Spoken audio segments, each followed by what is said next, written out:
senhores deputados, imprensa, internautas, eu vou tentar falar em 5 a 10 minutos. É um assunto que eu não poderia deixar para outros, porque senão o princípio da oportunidade não me daria a oportunidade de falar sobre o assunto. Mas eu li o jornal pequeno de sábado, é onde o que diz aqui o caderno 2, caso dos meninos emasculados, vira livro eletrônico lançado pelo Ministério Público, que diz também, entre os anos de 89 a 2004, o mecânico Francisco das Chagas matou e mutilou 42 meninos no Maranhão e no Pará.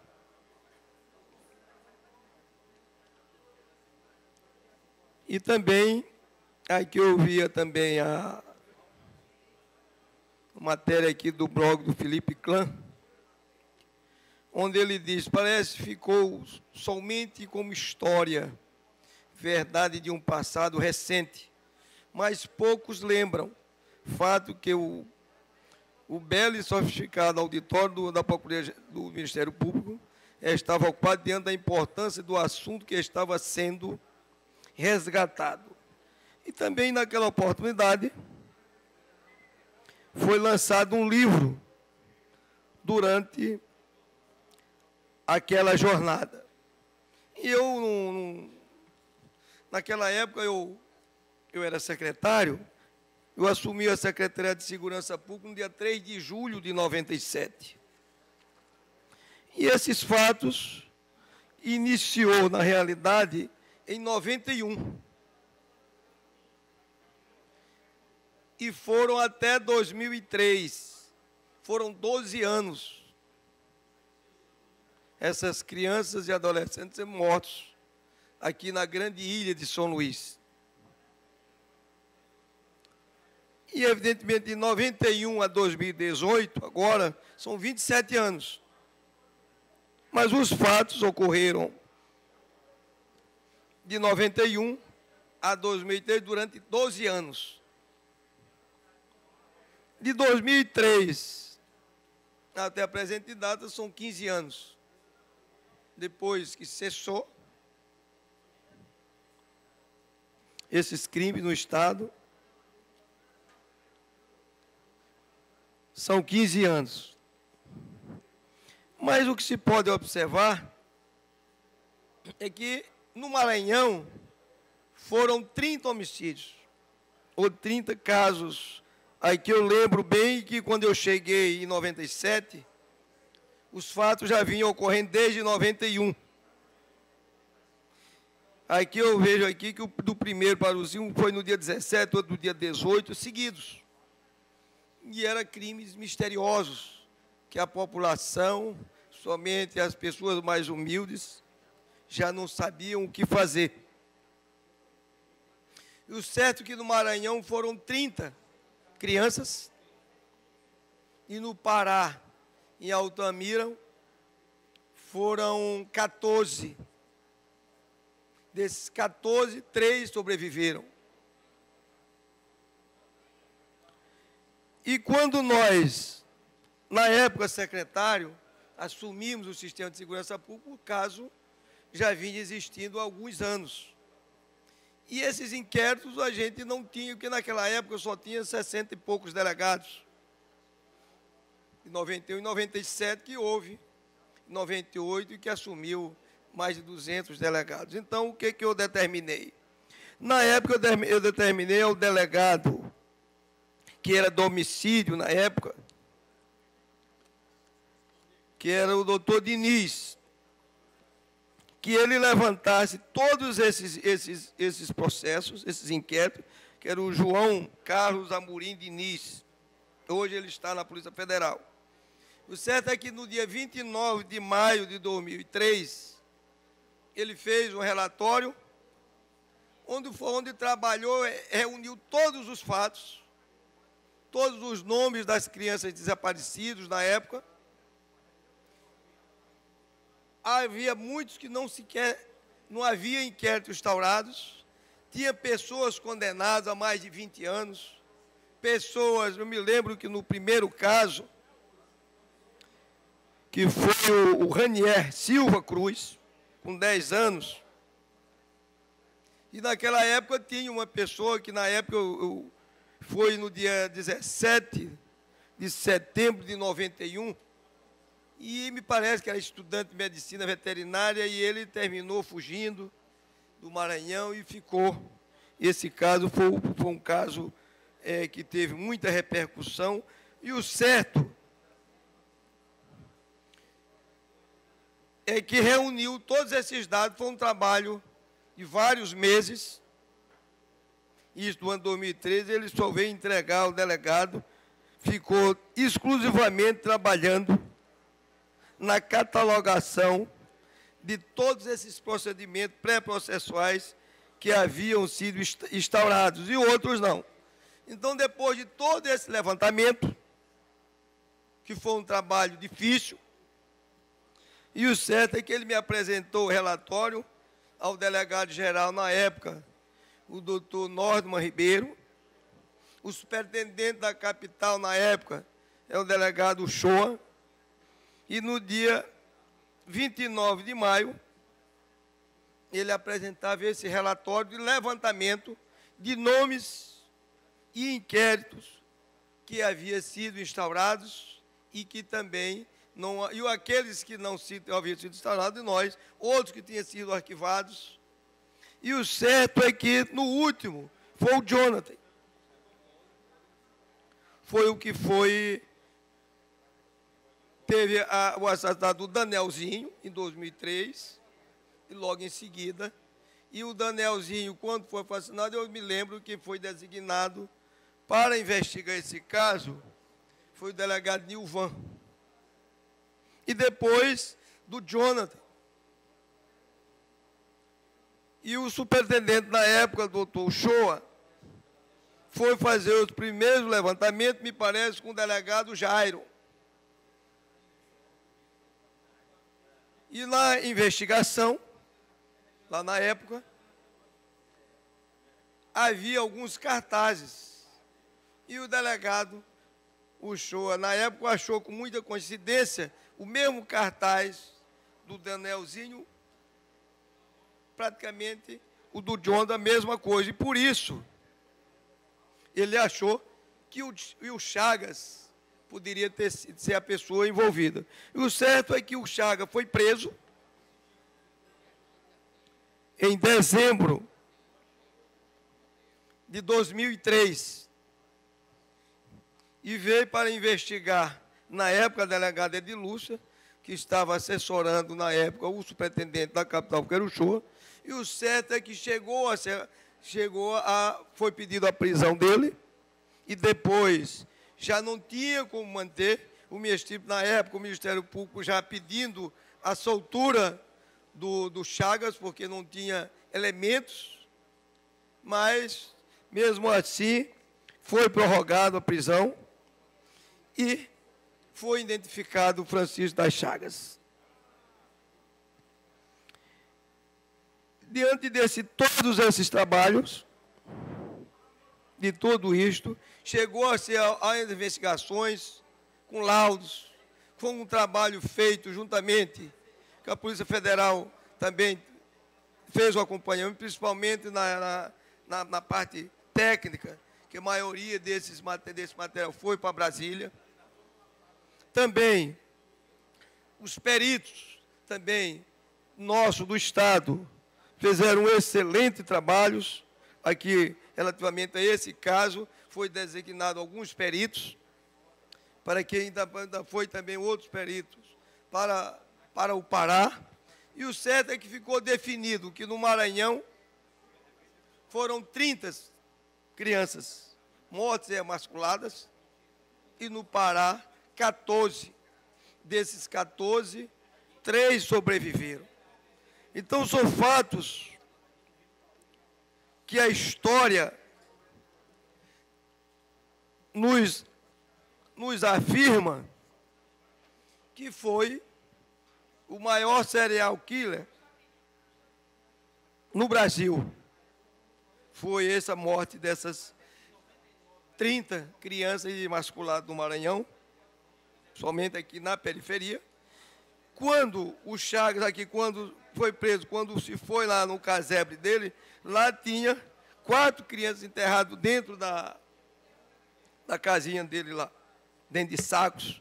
E aí se foram identificados todos eles. Então, com isto, nós podemos dizer que foi o maior trabalho que o Maranhão teve em sua história. Ou se chega dentro do século. Como também se diz, foi uma grande operação no caso de combate ao crime organizado. Naquela época, foi mais de 85 pessoas presas. Foi um grande trabalho também do sistema de segurança pública. Eu gostaria só de registrar isto, porque há relatórios, há história aqui também, onde ali naquela época eu assinei alguns elogios para aquelas pessoas que se dedicaram, no caso do delegado Shoa e outro, toda a equipe, onde ali foi dedicado, ali foi acompanhado ali na investigação, um membro do Ministério Público, o doutor Geraldides, também acompanhou. Mas o trabalho da investigação para se chegar às Chagas não foi fácil. Foi um trabalho diuturno. E ali as investigações se viravam à noite. Até que ele confessou todos os 30 crimes praticados por ele no Maranhão, ou seja, na Grande São Luís, e mais 14 no Pará. Então, todos eles com autoria definida. Encontramos todos os restos mortais, praticamente todos. Então, foi um trabalho de grande profissionalismo e um trabalho que houve muita repercussão, não só no Maranhão, mas no mundo todo. Então, hoje, e o Ministério Público, bem lembrado, agora comemorou, lançou um livro, que eu ainda não li, não sei realmente... lançou o livro agora, depois que fez 18 anos, do fato, e a população, com certeza, a gente, aqui no jornal pequeno, que dizendo que os crimes entre 89, na realidade foi entre 91 a 2003. Então é um fato realmente que entrou para a história do Maranhão e vamos torcer e orar para que casos dessa natureza nunca mais volta a ocorrer no nosso estado. Então, hoje a gente pode, se nós fizermos uma retrospectiva, de 91 para cá, de 97 para cá, o sistema de segurança pública evoluiu muito. Quando eu assumi em 92, nós só tínhamos 5.000 e poucos policiais militares. Nós só tínhamos 62 delegados de carreira, peritos, só havia 12. Então, hoje, uma evolução muito grande. Mesmo com os problemas que temos todos, mas a polícia, principalmente a polícia judiciária, técnica, ela houve um grande salto de qualidade. Cresceu muito. Veja bem que o governo atual, Flávio Dino, ele investiu muito no sistema de segurança pública, com pessoas que, historicamente, foi o maior número, doutora Graça, deputada Graça Paz. 12 mil homens, foi o maior número. Quando eu assumi, em 97, nós só tínhamos 5.000 e poucos. Mas a polícia não se faz só com quantidade. Porque hoje nós temos, o governador investiu muito na quantidade, investiu na qualidade, e equipamento, mas eu não vejo no sistema de segurança pública gestão. Os crimes continuam aumentando. Crime de furto, furto e roubo, homicídio, eu não vejo reduzir. Eu não vejo. Nós podemos dizer que de 99 a 2003, o Maranhão foi o estado menos violento do Brasil. De 99 a 2003. Em 2006, de janeiro de 2006, em 2005, o Maranhão era o terceiro menos violento. Estava na frente do Maranhão, Santa Catarina e Rio Grande do Norte. O Maranhão era o terceiro menos violento do Brasil. Então, hoje se diz, não, mas no Rio de Janeiro o índice de criminalidade está alta. Mas é lá.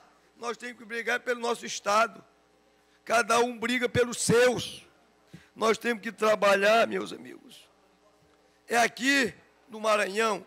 Eu não posso estar dizendo que o Maranhão está ruim porque São Paulo está ruim. Agora, de dizer que quantidade também, nós conseguimos ser o primeiro lugar com o menor efetivo do Brasil. Nós tínhamos 5 mil e poucos policiais militares. O Maranhão foi mais de 6 anos o primeiro lugar do Brasil. Então, nós precisamos ter credibilidade e profissionalismo. Veja o que eu ouvia ontem. O Corumbá foi feito na nossa gestão, o trabalho. Aqui me parece que esse trabalho, quem fez o delegado na época que investigou, se não me falo mesmo, foi o delegado Afonso, que trabalhou. Foi um trabalho também difícil, que esse Corumbá já tinha, tanto aqui no Maranhão, matado pessoas, que era um serial killer mais menor do que o do Chagas, foi o campeão do Brasil. O Corumbá foi um trabalho também nascido aqui no Maranhão, trabalhado aqui, investigado, bem como aquele trabalho de combate ao crime organizado, que daqui foi para o Acre, foi aqui para todos os estados, através do Jorge Meres. Foi tudo feito aqui, o trabalho do Maranhão. E, evidentemente, que com relação à delação premiada, eu tenho que ter muito cuidado. Porque aqui do Jorge Meres houve alguns excessos, houve alguns erros, alguma mal investigação. Isso aí ocorre, nós temos que ter cuidado quando se investiga e quando se ouve uma pessoa, para que a gente não possa cometer injustiça. Que há algumas injustiças que a gente pode declinar de dizer algumas injustiças que houve, mas induzida por erros de alguém. Mas a polícia, ela tem que ter o objetivo sempre de buscar a verdade e que reconhecer também quando se erra. Eu me lembro aqui, naquele caso do São Bento, que foi preso uma pessoa, diz, olha, foi o atual prefeito, lá, o Luizinho, que mandou matar. E se investigou, depois se provou que ele não tinha nada a ver com o fato. E se prendeu o verdadeiro autor. Então, são fatos que a gente não pode chegar e tem que ter muito cuidado na investigação. Eu me vejo agora no caso do contrabando. Do contrabando, houve muita especulação, muito jogar para a imprensa e pouco profissionalismo. Ali no caso do soldado, que disse que o secretário teria induzido ou pressionado que ele dissesse que o deputado Coutinho estava envolvido. São fatos. Ele não disse, mas se tivesse dito. Mas houve também um trabalho cheio de erros. Primeiro, o preso, o soldado foi mandado buscar da Polícia Militar. Eu não sei, eu não conheço o processo, mas não sei se tem um ofício do juiz. Porque o preso, ele tem que ficar à disposição do juiz. Mas se ele mandou buscar, tem que levar na Polícia Federal. O secretário atual, ele é testemunha de acusação, ele jamais deveria estar ali no Ministério Público, num sábado. Então, houve, talvez com o objetivo de acertar, mas muitos erros. Erros crassos, erros elementares, erros incipientes.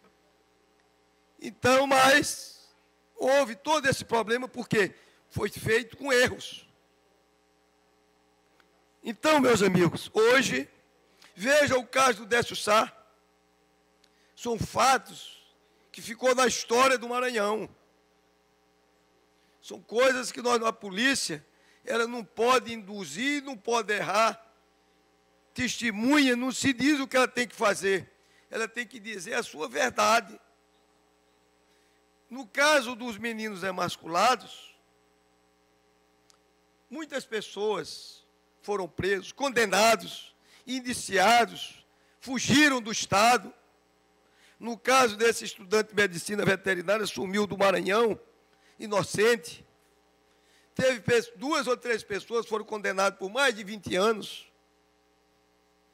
Então, graças a Deus, um trabalho com profissionalismo, com dedicação, com credibilidade. O Maranhão, através da Polícia Judiciária do Estado, do Sistema de Segurança Pública, desvendou esse caso que começou em 91 e terminou em 2003 com a prisão do responsável, e lá ele confessou todos os crimes, com detalhes. E outro fato também difícil foi na catalogação de toda essa história de 91, que naquela época, em 91, os inquéritos não eram numerados, para achar aqueles inquéritos perdidos nas delegacias, e outros que nem sequer foram instaurados em inquérito. Mas o certo, senhor presidente, senhores deputados e a população norte-americana, é que esse fato foi esclarecido com autoria definida. Isto é que é mais importante. E graças a Deus, depois de 2003, nunca mais se ouviu falar de crimes dessa natureza. Então foram crimes perversos, hediondos, uma pessoa da mente doentia. Mas foi feito um trabalho, inclusive, através de seus familiares, foi feito um trabalho muito bom e, graças a Deus, hoje, o Ministério Público, bem lembrado, embora se eu fui convidado, mas não me falaram, mas foi editado esse livro também, não sei se realmente foi, se a história é realmente como eu estou falando, se foi toda documentada, mas um trabalho, se não tem no livro, mas deveria estar, a catalogação de todos esses dados antes da prisão dele.